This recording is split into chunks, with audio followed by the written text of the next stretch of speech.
सुप्रभातम छात्रों, आज हम लोग त्वा प्रत्यय पढ़ेंगे। प्रत्यय को समझते हैं। पठ धातु है और त्वा प्रत्यय है। तो पठ जोड़ त्वा बनता है पठित्वा। हस धातु है, त्वा प्रत्यय, हस जोड़ त्वा हसित्वा। गम प्रत्यय धातु है, त्वा प्रत्यय, गम जोड़ त्वा गत्वा। उसी प्रकार लिख धातु है, लिखना, त्वा प्रत्यय है, लिख जोड़ त्वा लिखित्वा। इसी प्रकार से और अन्य बहुत सारे धातु त्वा प्रत्यय के साथ साथ अलग अलग शब्द, अलग अलग पद बनाएंगे। आइए समझते हैं एक त्वा प्रत्यय है क्या। जब एक क्रिया समाप्त करके दूसरी क्रिया प्रारंभ करे। कौन? एक ही कर्ता। तो यहाँ पर लिखेंगे कि जब एक ही कर्ता, जब एक ही कर्ता यानी कि करने वाला एक ही आदमी है और वह एक ही कर्ता, जब नहीं लिखते हैं एक ही कर्ता जब एक क्रिया समाप्त करके दूसरी क्रिया प्रारंभ करे, अर्थात कहते हैं ना कि वह जाकर खेलता है। तो जाकर, जाना एक क्रिया हुई और फिर खेलता है, खेलना दूसरी क्रिया हुई।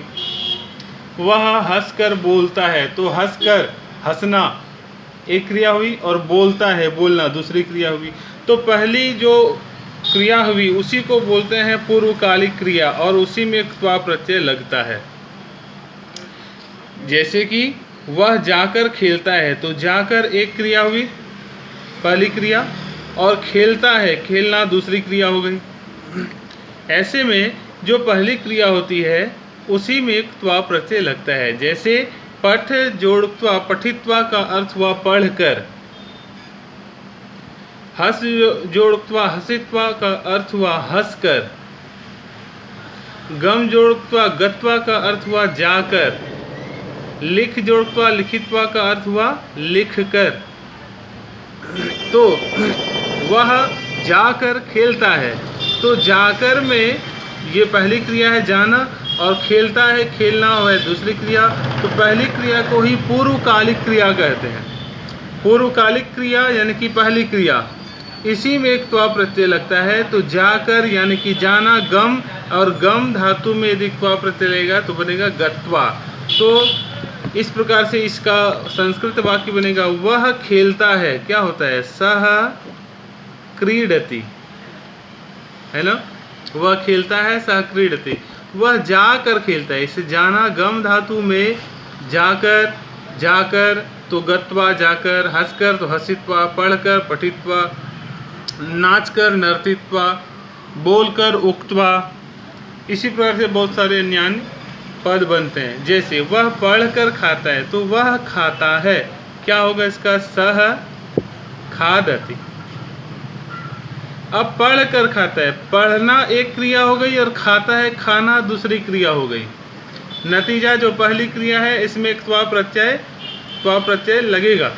तो पढ़कर यानी कि पढ़ना, पठ जोड़त्वा क्या होता है, पठित्वा यानी कि पढ़कर। तो पढ़कर को संस्कृत में बोलते हैं पठित्वा। तो इस प्रकार से यह वाक्य बनेगा, सह पठित्वा खादति। यहाँ से हम लोग कुछ वाक्य बनाएंगे। सह तव ते त्वम युवाम यूयम अहम आवाम वयम से हम लोग नियम जानते हैं। 1 2 3 4 5 6 नंबरिंग कर रहे हैं। 7 8 9 नंबरिंग कर दिए और वही नंबरिंग यहाँ पर भी हम लोग कर देते हैं। 1 2 3 4 5 6 7 8 9। इसको मैं संस्कृत में भी कई बार बोल चुका हूँ। तो 1 नंबर के साथ 1, 2 के साथ 2, 3 के साथ 3, 4 के साथ 4, इस प्रकार से वाक्य बनता है। आप लोग सभी पढ़ चुके हैं पहले ही।